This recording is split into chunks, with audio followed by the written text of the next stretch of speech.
So, okay, for today we have module 14 which covers now the topic of light and optics.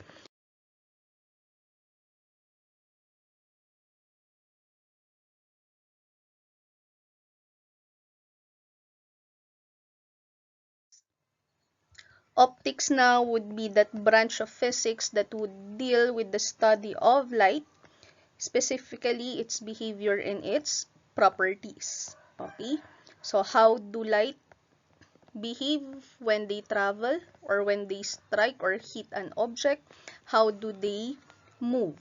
So for optics, since we are focusing on light, we now define light as a transverse wave, wherein in module 8 we have discussed that for transverse waves, these are waves that would be traveling or the particles of this wave would be traveling perpendicularly to the direction of wave, if you can remember that. And then also for transverse wave, it is an example or a type of a mechanical wave in which we define that the mechanical wave is a type of wave that needs a medium in order to vibrate. So, doon siya sa medium tawag nito, na gumagalaw or nagpa-pass through. So, aside from light wave being a transverse wave, your light wave is also an electromagnetic wave since it is the only visible wave that can be seen in our electromagnetic spectrum. So again, in Module 8, if you could remember the picture that I have shown you for electromagnetic spectrum, meron tayong mga high degrees or high frequency waves and very low frequency waves that we cannot see. So for light wave, yung frequency niya, siya lang yung kayang pumantay doon sa frequency na nakikita ng mata natin. Okay? Since light wave now is a transverse wave, which is a mechanical wave and is also an electromagnetic wave, light waves now could travel into or in vacuum and other media. Since we have said that for light waves, it travels in vacuum and other media. Since we have defined that for transverse or mechanical waves, they need a medium to travel, while for electromagnetic waves, they simply travel in space or vacuum. So light wave now is a special type of wave which can be both a mechanical wave and an electromagnetic wave. Okay? So aside from this, light waves now travel at a constant speed in vacuum, which is given by the constant value c, which is equal to 2.99 times 10 raised to 8 meters per second. So for some books, the value of c is equal to 3 times 10 raised to 8. Okay? So nira-round off siya minsan. So 2.99 yung iba exactly 3 ang ginagamit. Okay? So for light waves, it will be traveling fastest at vacuum, and when it travels now to other media, its speed now will be lower compared to when it is at vacuum. Okay, so its maximum speed will be in vacuum. So we now have the relationship of light and matter. So what happens when a light wave with a single frequency strikes an object? So what happens to light once na tumama siya sa object ninyo? So there are many possible things that could happen to your light, and one of them will be absorption. Another could be a transmission of light.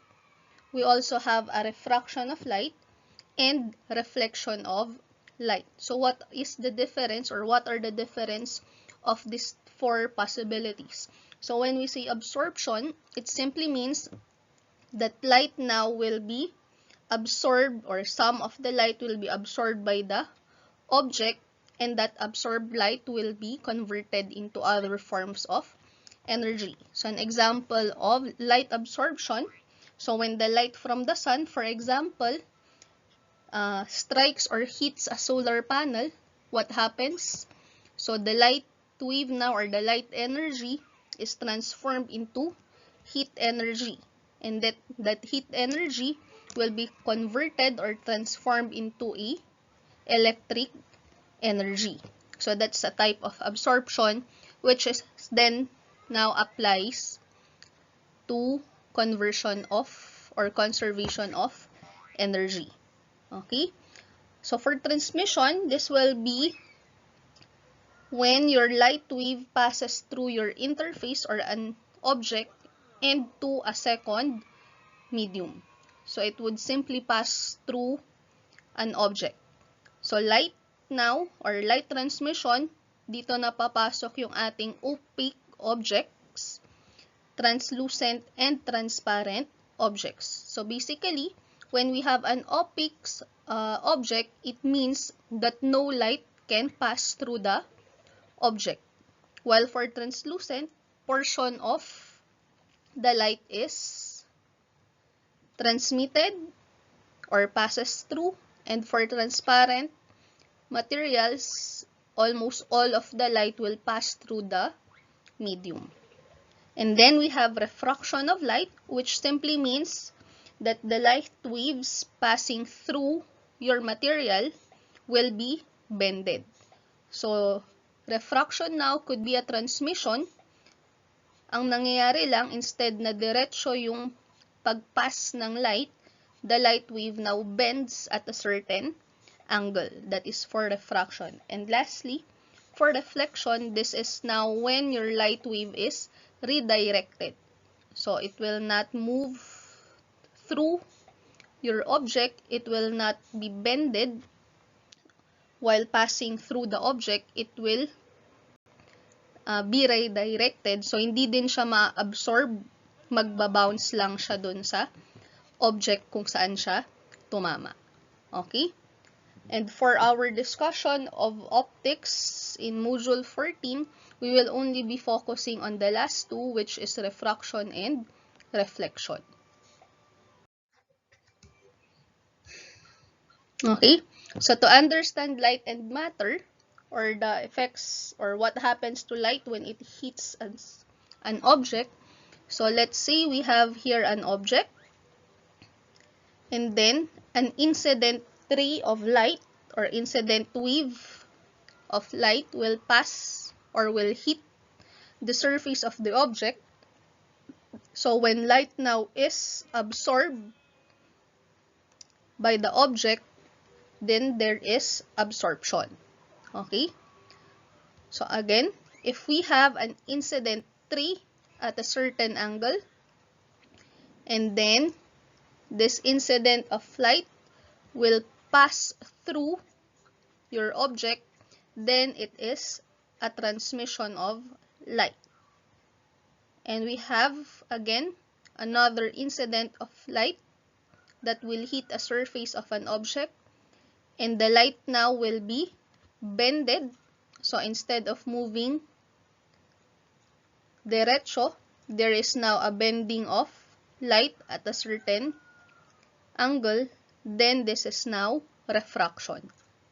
And lastly, if we have your incident ray, instead of passing through or being absorbed, the light wave now is reflected on the object. So this is already your reflection. Okay? So for light, it could be absorbed, nandun na siya sa loob ng object, saka siya transform into other energies. We have transmission of light. Your light just passed through the object. And then we have refraction. The light passed through, but it was bended at a certain angle. And we have your reflection. So it did not pass through. It was redirected away from your object. Okay? So for reflection of light, this is simply defined as the bouncing, returning, or redirection of the light wave from a surface. So it does not it is not, or the light is not absorbed, or it is not bended on the medium. So for the reflection of light, we have two types of reflection. The first one is what we call your specular reflection, and the other one is the diffuse reflection. Pag sinabi kong specular reflection, it means that the reflection is in an organized manner. So basically, pag specular, ito yung reflection na nangyayari pag nasa smooth surface nagre-reflect yung light ninyo. Pag sa diffuse naman, it means the reflection is at random, hindi pare-pareho yung pagre-reflect nung surface ninyo sa light wave. So for this, diffuse reflection now commonly occur on rough surface. Okay? So to understand this, specular now, we have this object which is a smooth surface. So you will see that the light rays now are reflected in the same direction, or pare-pareho yung kanyang, or maayos yung pagkaka-reflect niya. Unlike sa diffuse, if we have here a rough surface, pare-pareho yung direction ng reflection or ng incident light ko, the blue line here, pero yung kanyang reflection is at different directions kung saan-saan siya nagre-reflect. So that is a diffuse reflection. So that's the difference between specular and diffuse. So for reflection, we now follow the law of reflection wherein the angle of incidence will be equal to the angle of reflection. So theta I is equal to theta R. So what does it mean? If we have here a mirror, we have an incident ray and will be reflected at this direction. So if I will draw a normal line to the surface of our mirror, the reflecting surface, the angle made by the incident ray, theta I, must be equal to the angle made by the reflected ray to the normal, which is theta R. So dapat equal sila para masabing it is under law of reflection. Okay? And under reflection, we have now what we call the albedo, or this is also called the reflectivity of the surface, which is simply the ratio of the reflection and the incidence. And commonly, for mirrors, the albedo is about 96%. So, ibig sabihin, about 96% ng incidence ninyo lang ang nare-reflect ng mirror. So, hindi lahat. So, parang may nawawalang 4%. Yun yung ibig sabihin ng 96%.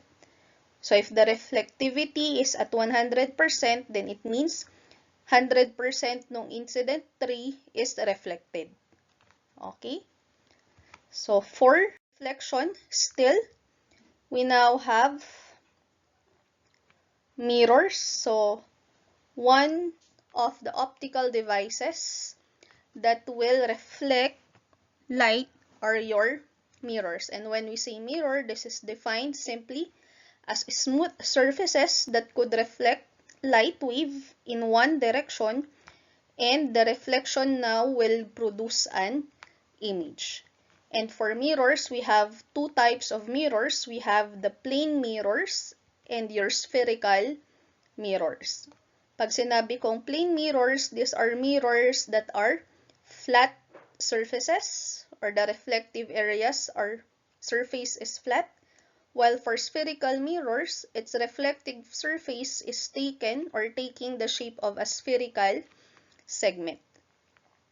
Okay, so curve yung shape ng spherical mirror ninyo. And under spherical mirror, we have two types, which is now concave and convex. So let's So for plane mirrors, the images that will be formed through the reflection on a plane mirror should follow these properties. So the first one is that the image should be as far behind the mirror as the object is in front.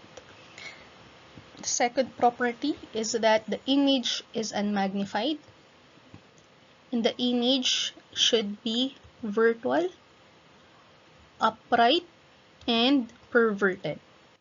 So when we say that the image is as far behind the mirror as the object is in front, it means that the distance of the image measured from the mirror should be equal to the distance of the object measured from the mirror. When we say that the image is unmagnified, it means that the object size is equal to the image size, or that means the height or the shape of the image must be the same as the height or the shape of the object. And for plane mirrors, the linear magnification will be equal to 1, wherein the linear magnification is equal to the ratio of the image to the object. For the image that is virtual, it means that the object is at the other side of the mirror. Okay, so it means that if you are standing in front of the mirror, your image should be in front of you and you have the boundary, which is the mirror. If your image is found beside you or on the same side as you, then the image will be real. But for plane mirrors, the image will always be virtual. And then next we have an image is upright when the image will have the same orientation as the object. So it means when an object being reflected is standing up, then it means that your image should also be standing up. Okay? So for perverted images, it would mean that the image is flipped about your vertical. So what does this mean? When you raise your right hand in front of the mirror, your image now will look like it's raising its right or its left hand. Okay? So kung right yung tinaas mo, yung image mo dapat left yung itataas niya. So for a plane mirror, let's say we have a plane mirror and an object to be reflected. And in order now to determine or find the location of the image of the arrowhead or of the arrow, let's choose a point in the arrow. So we'll choose the tip of the arrowhead represented by the yellow dot. And let's have an incident ray passing through that point at an angle of theta 1, which will be reflected with the same angle theta 1. And let's have another incident ray at theta 2, which will be reflected also with the angle theta 2. So if I'm going to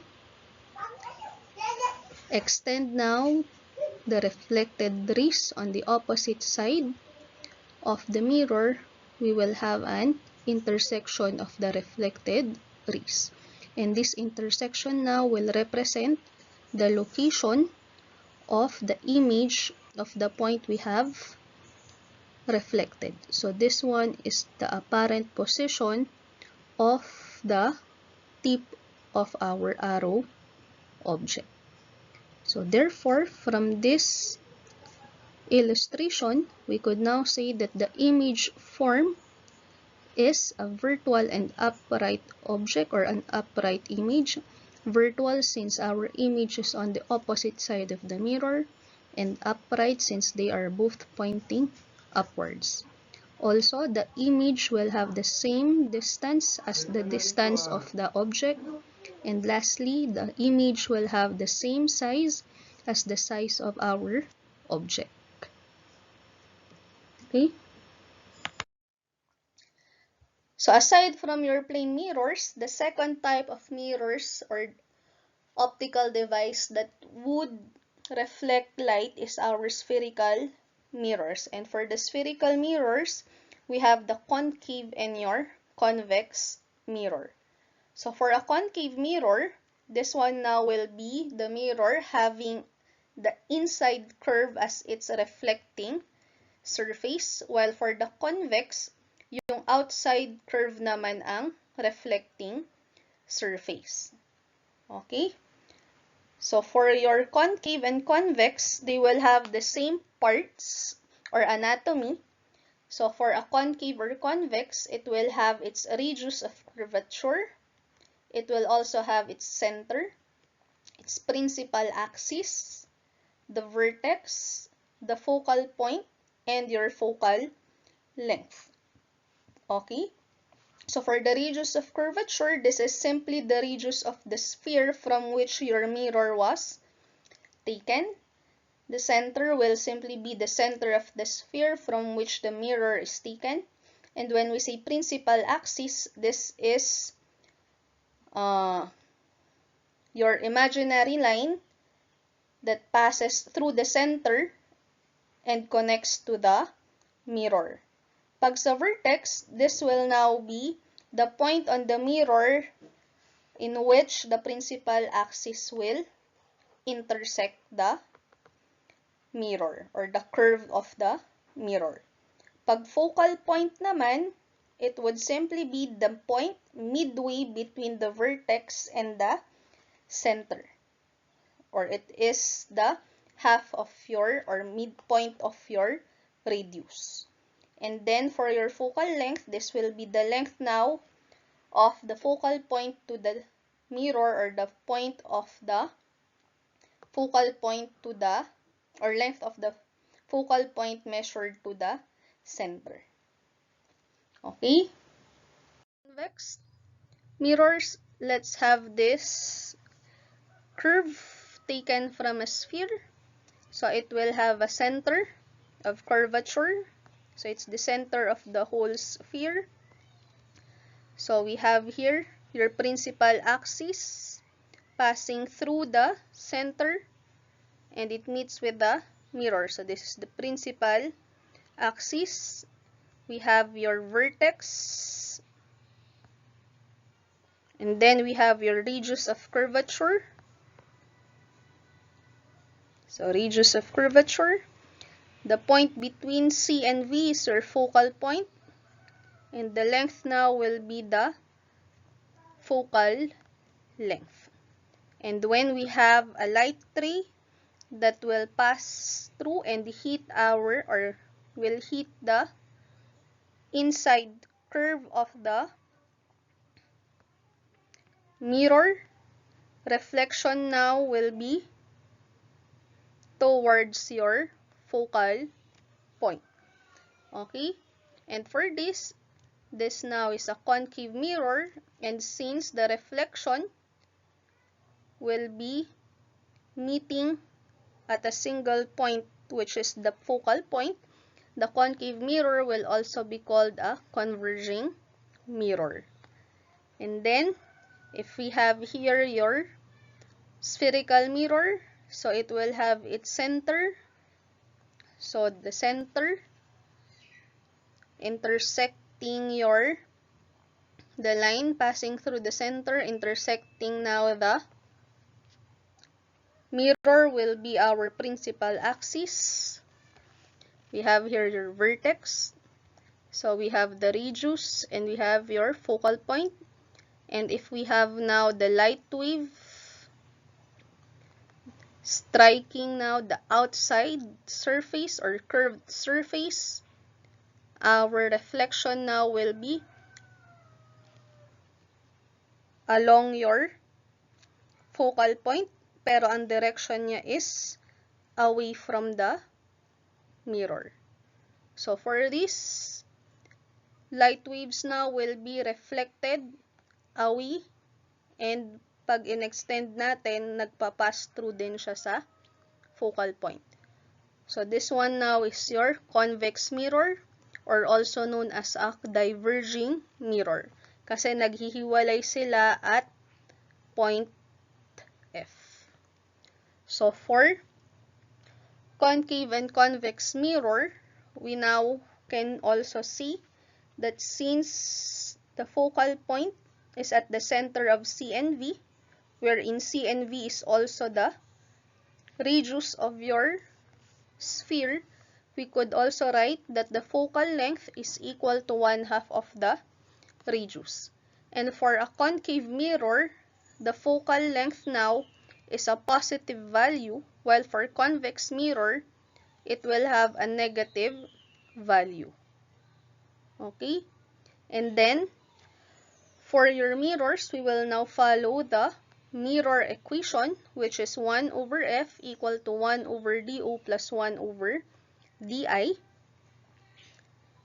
So, for images produced by mirrors, spherical mirrors, when we have a positive image distance, it would mean that we have a real image, or when we say real image, the image is at the same side of your object. And then, if we have a positive linear magnification, ratio of the image to the object is positive, it means that our image is inverted. So for concave and convex, there is a possibility that our images could be virtual and or real, or our image could be an inverted image or an upright image. So depending on the location of the object in our, or of the object in front of the mirror. Okay? So that's for spherical mirrors. So we now move to refraction of light. And for refraction of light, as we have said, this is simply the bending of your transmitted light when traveling from one medium to another. So it does not pass through directly, but it will pass through and be bended at a certain angle. And for refraction of light, this happens when there is a change in speed or velocity of light once passing through one medium to another. So if we have two mediums, let's say air and water, so an incident light now will pass through air, and once it hits the water, it will change its direction. So if I will draw a normal line to the surface between air and water, so we will have here what we call your theta I, incident angle, and your refracted angle. So if we could observe, mas mabilis si speed kay air kesa sa water. So if our light came from a high speed and have moved to a lower speed, the light now will bend towards the normal line. If we have now, let's say, light passing water to air, so what can you observe? So from a low speed to a higher speed, this light now has bended away or further from the normal line. So when we talk about the relationship of the speed of light and the speed of the other medium, we now have what we call your index of refraction, or that is small n.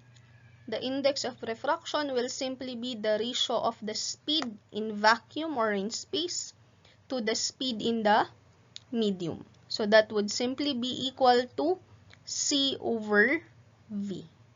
Okay?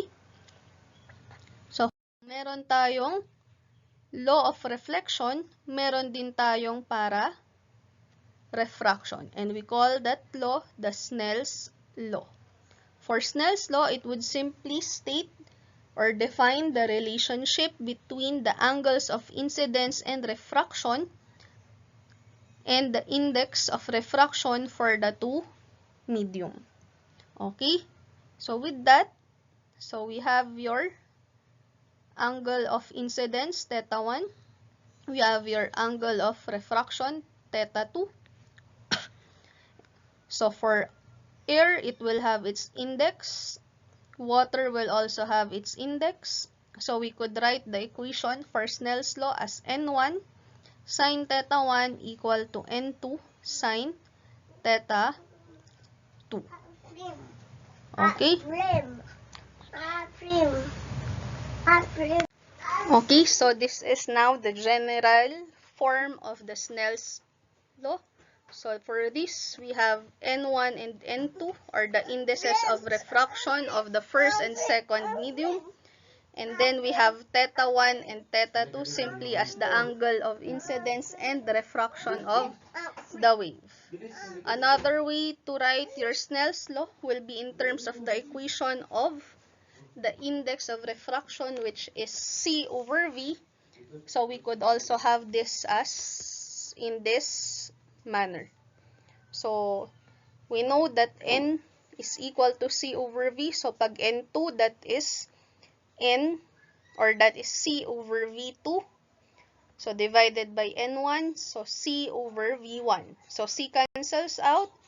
V1 becomes the numerator, kaya ito ang equation ninyo. Okay? So for thin lenses, this one now will be one of the most common materials that are used for refracting light, aside from your prisms. So for thin lenses, these are transparent devices having two spherical surfaces on each side, whose thickness now will be negligible compared to the radius of curvature of the lens surface. Okay? So for thin lenses, we have two types. We have the convex lens, wherein we have two convex surfaces at each side. Okay? So if we have now here the geometric center of the lens will be your center. So we will also have two focal points. Okay? So if we have now a light ray parallel to the principal axis will pass through our lens, the refraction now will be towards the focal point at the outer side of the lens. So with this, we call this lens also as a converging lens. And a convex lens now will be a type of lens wherein the refraction is towards your focal point. Okay? So for concave lenses, we will have two concave surface at each side. The center will be at the geometric center. We will have the focal points at each side. So when we have a parallel to the principal axis na incident wave, refraction now will be this. So it will be bended, directed papuntang out, pero ang kanyang orientation will now be on the focal point on the inner side of the lens. So pahiwalay sila yung refraction ninyo. So it is also known as a diverging lens. And the refraction of light will be away from the focal point on the inner side of the lens. So it is away, pero pag pinag-connect natin, lahat sila manggagaling sa focal point na ito. Okay? So for the focal lengths of a convex lens, we have a positive focal length. For a concave lens, we'll have a negative focal length. And for thin lenses, we will have the thin lens equation, which is the same as your mirror equation, 1 over f equal to 1 over do plus 1 over di. And the image formed now by a thin lens will have a real image if we have a positive image distance, and we will have an inverted image if we have a positive linear magnification. So almost the same with concave and convex mirrors. Ang pagkakaiba lang, pag sa mirrors, ang convex will have negative f. Pag sa lenses, ang positive f will be your convex lens. Same ang thin lens at ang mirror equation. Same din na pag real image, positive di, at same din na pag linear magnification positive, the image is inverted. Dito lang nagbabago sa focal lengths. Okay. So to understand, let's have an example. So we have a vertical ray of light which strikes a plane mirror placed 30 degrees from the horizontal. Determine the direction of reflected ray and the values of the angles of incidence and reflection measured from the horizontal. So, for our given, we have 30 degrees from the horizontal, yung mirror natin. We will have a vertical ray of light. So, if I'm going to extend, or if I will draw a normal line to the reflective surface, ang reflection natin will be on the other side of the normal line. Okay? And if I'm going to extend this line, I will get that this value is 30 degrees. So therefore, the angle between the vertical incident ray and your normal is 30 degrees. So therefore, the reflected ray is also 30 degrees.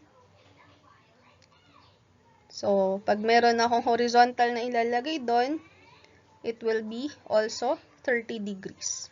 So, our answer now for this problem will be the direction of the reflected ray will be 30 degrees north of east, and the angles of reflection and incidence from the horizontal will be for theta I is 90, since from horizontal, ito yung incidence ninyo. And then we have for the reflected, it will be from horizontal 30 degrees siya. Okay? That's for example number 1. For example number 2, so an object 30 centimeters high is placed between two mirrors or plane mirrors 2 meters apart. If the object is placed 1.5 meters away from one of the mirrors, determine the location of the first images formed by each mirror and how far from each other are the second images. So, ang given natin, two plane mirrors that are 2 meters apart. We have an object which is placed 1.5 meters away from one of the mirrors. So, for plane mirrors, simple lang solution. Kung 1.5 ito, so ang reflecting surface natin is this one. So, it will also be 1.5 meters away. So, the first image formed by this mirror is this one. So, 1.5, this one is 0.5. So, the reflected image by this mirror is 0.5 meters away. So, for your second images, so this mirror will be reflected by this one. So, ito yung image nung mirror on the right side. So, the image now will be this one. So, parang yung reflection nung first image ko is reflected by this mirror, kaya second image. Okay? Or, yung reflection nung first image dito is reflected by this one. So, they will also have the same distance. So, this is 3.5. Second image to this mirror. So, this is also 3.5. First image and the left mirror. Okay?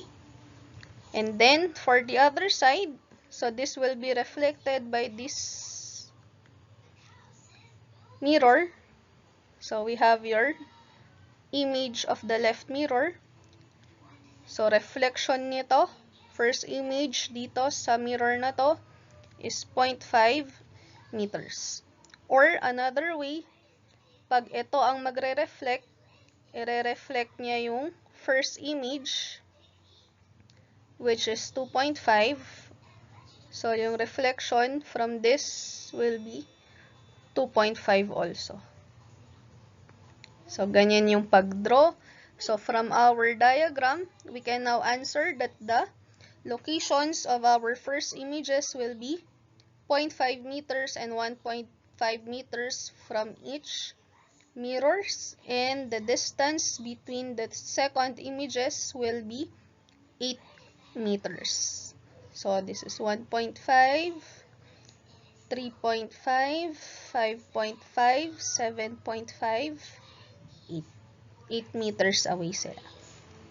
So, that is for example number 2. So, next example number 3. If we have an object 5 centimeters high placed 40 centimeters away from a concave mirror with focal length of 25 centimeters, determine the radius of curvature, the size and position of the image, and describe the image formed by A. Mirror equation, and B. By the ray diagram or reconstruction. So for A, we are given that the concave mirror has a focal length of 25 centimeters. And we know that for concave mirrors, our focal length will be positive. Okay? So, also, for focal length and the radius of curvature, the relation is given by r over 2.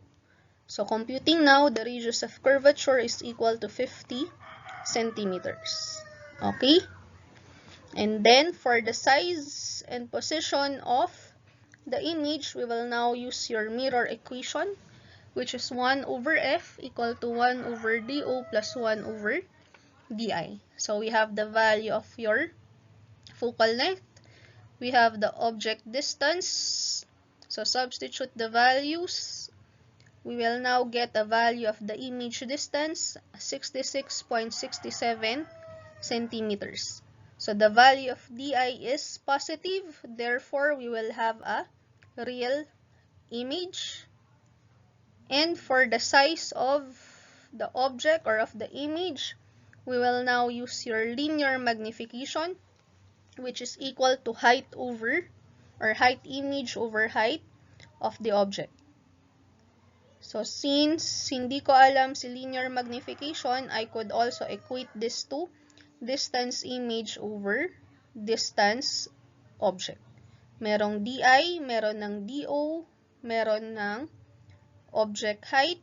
So, we could simply substitute the values in the equation, and we can now solve for the image height, which is 8.33 centimeters. So, what does it mean? The object height was 5 centimeters, and the image became 8.33. So, what happened? The image was now magnified. And then, we have a positive linear magnification. So, pag positive linear magnification, the image is inverted.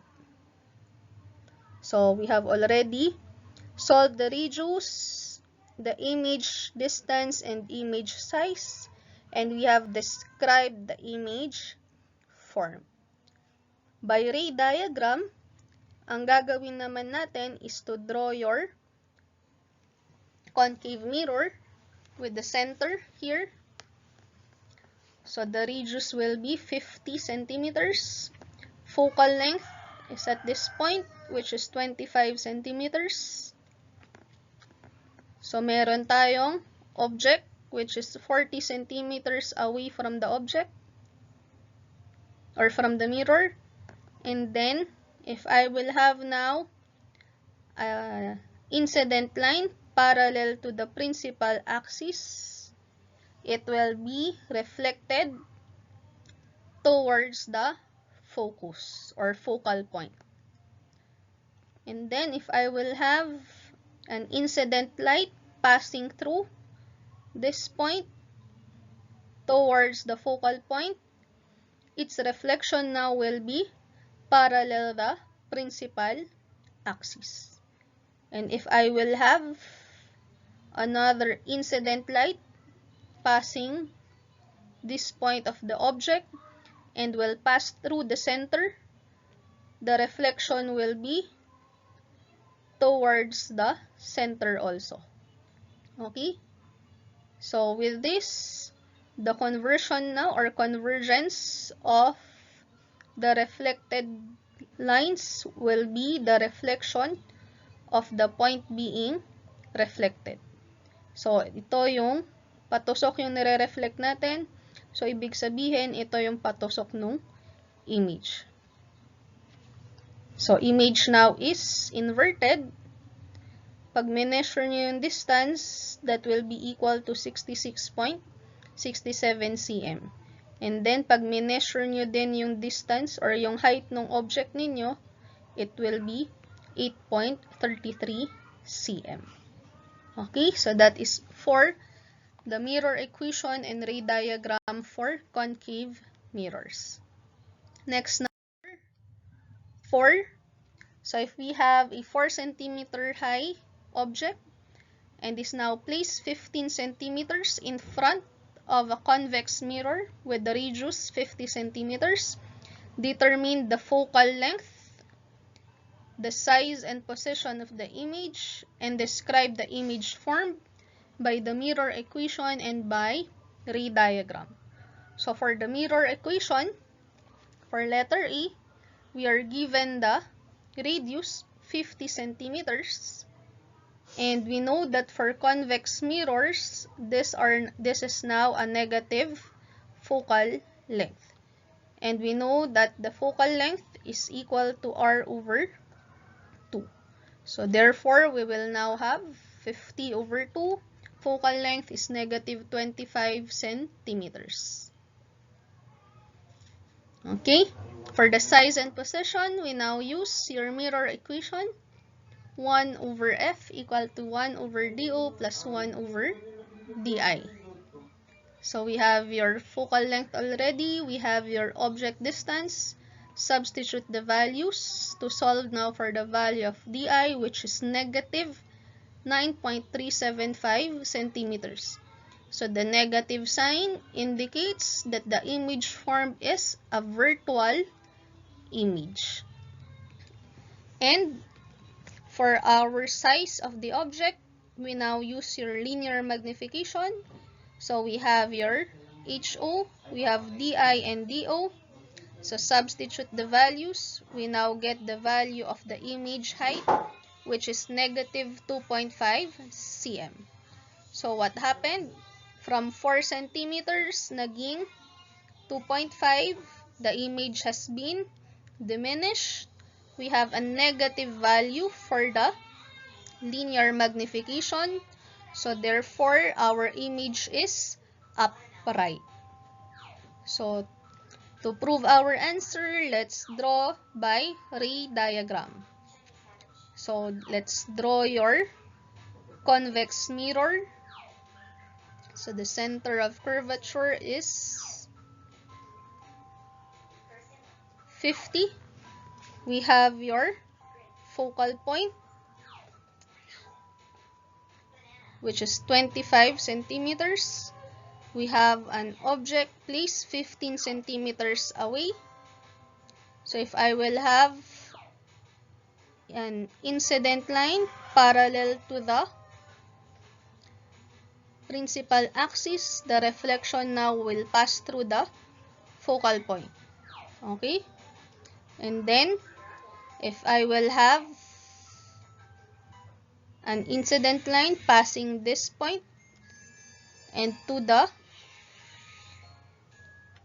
focal point, the reflection now will be parallel your principal axis, but the reflection should be drawn at the point where the incident line touches the mirror. And lastly, if I will have an incident line passing this point and your center, the reflected ray will be also from the center. So the convergence, the meeting point of all the reflected lines will be the point of reflection. So our image now will be this one. So dito yung image. So pag measure natin, the distance is 9.375 and the image is on the opposite side of the mirror, kaya virtual. So mas maliit yung image, kaya diminished. Pareho silang orientation, kaya upright. So pag measure natin yung height, dapat negative or that will be 2.5 centimeters. So that is for the convex mirror by mirror equation and ray diagram. Okay? So let's have example number 6. We have a ray of light which is incident through glass with refractive index 1.52 on an interface separating glass and water. Water has a refractive index of 1.32. What is the angle of refraction if the angle of incidence of ray in glass is 25 degrees? So what will we do? So we have here your glass and water. We're given the incidence angle. We also have the index of refraction for each medium. So we apply Snell's law. And by Snell's law, we now have n1 sine theta 1 equal to n2 sine theta 2. Substitute the values. We now get theta r is equal to 29.12 degrees. Example number 7 or 6. So we have now what should be the angle of incidence of light ray incident through air on the boundary separating air from water so that the angle of refraction is 30 degrees. So we have n for air is 1 and for water is 1.32. So we have air and water given yung angle of refraction sa kay n values. So we also use Snell's law. Substituting all the values, we have this one. So we can now get theta I or the angle of incidence equal to 41.30 degrees. Another example, example number 7. So we have a light striking a water tank made of Pyrex glass. Determine the speed of light at each medium and the angles of refraction for the glass and water if the angle of incidence is 35 degrees. We're given air is 1, n of glass is 1.47 for the Pyrex, and then n of water is 1.32. So for this problem, tatlo ang dadaanan niya. It will pass through air, papuntang Pyrex glass, papuntang water. Okay? So for this, we will have your incidence and then your refracted between air and glass. We will have the incidence and refracted between glass and water. So for theta glass, this will be our value. We have theta water. So anong hinahanap dito are the speed of light for each medium and your angles of refraction for glass and water. So to solve for the speed of light, since we are given the index of refraction, we know that n is equal to c over v. So n of air is 1 equal to c constant divided by v of air. And then for glass, we have 1.47. And then for water, 1.32. So solving the values now, v of air is equal to 3 times 10 raised to 8 meters per second. V of glass is 2.04 times 10 raised to 8 meters per second. And for V of water, that will be 2.27 times 10 raised to 8 meters per second. So these are the speed of light when they are passing through the different mediums. So anong napansin? Mas mababa ang speed of light natin pag hindi siya nasa air or vacuum. So next part of the let's have example number 8. So an object 5 centimeters high is placed 25 centimeters in front of a thin concave lens of focal length 15 centimeters. Determine the position and height of the image by the thin lens equation and by ray diagram. So to solve this, let's have A. For a concave lens, we know that the focal length is a negative value. So we apply your thin lens equation, 1 over f equal to 1 over do plus 1 over di. So we get now the value of the image distance as negative 9.375 centimeters. So negative sign means the image formed is a virtual image. So for the height and the position, or for the height of the image, we now use your linear magnification. So substituting all other values in this equation, we get now hi equal to 1.875 centimeters. So from 5 centimeters to 1.8, meaning our object has been diminished. A negative linear magnification means an upright image. So for the ray diagram, we draw your concave lens. So we have your center and your focal points. So we have an image 25 centimeters away from the one side of the lens.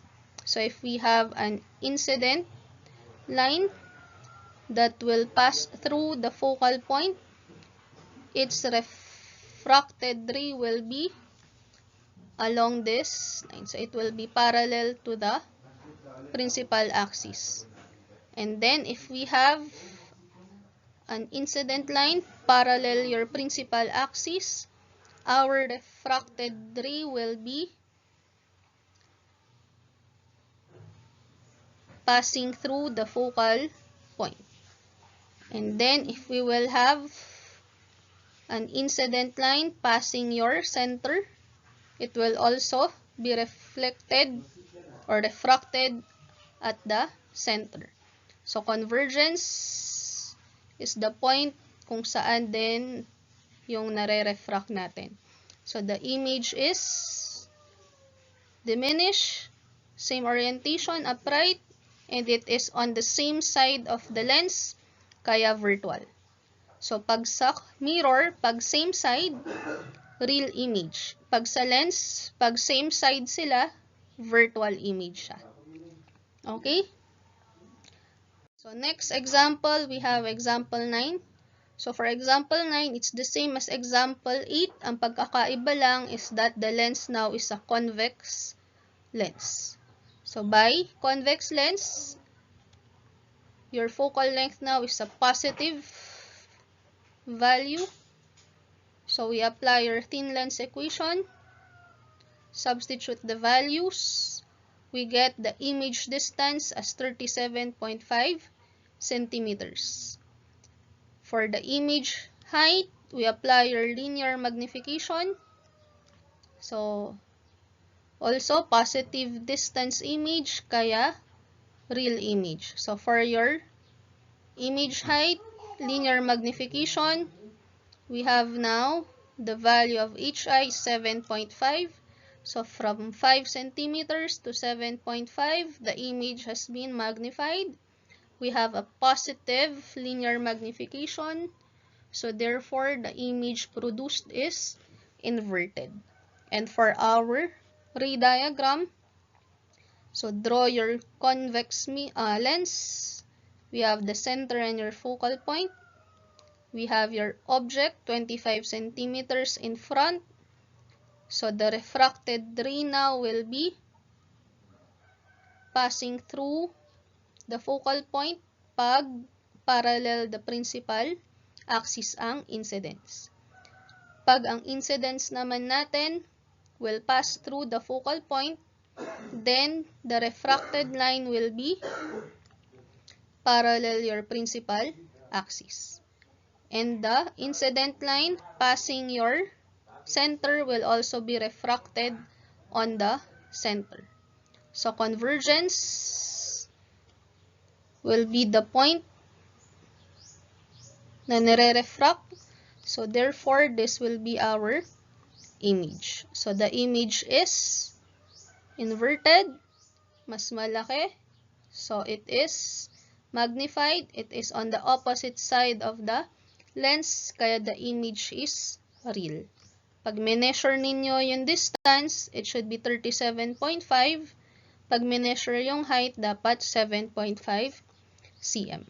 So for your ray diagrams, as much as possible, naka-scale siya para sakto yung diagram, yung values na makukuha ninyo. Okay?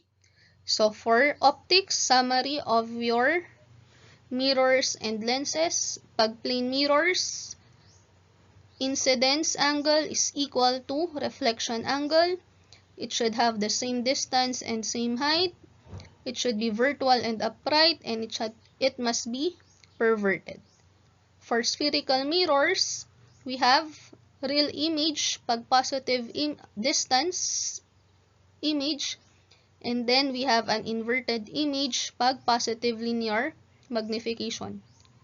And then for concave, we have a positive focal length, and for convex, we have a negative focal length.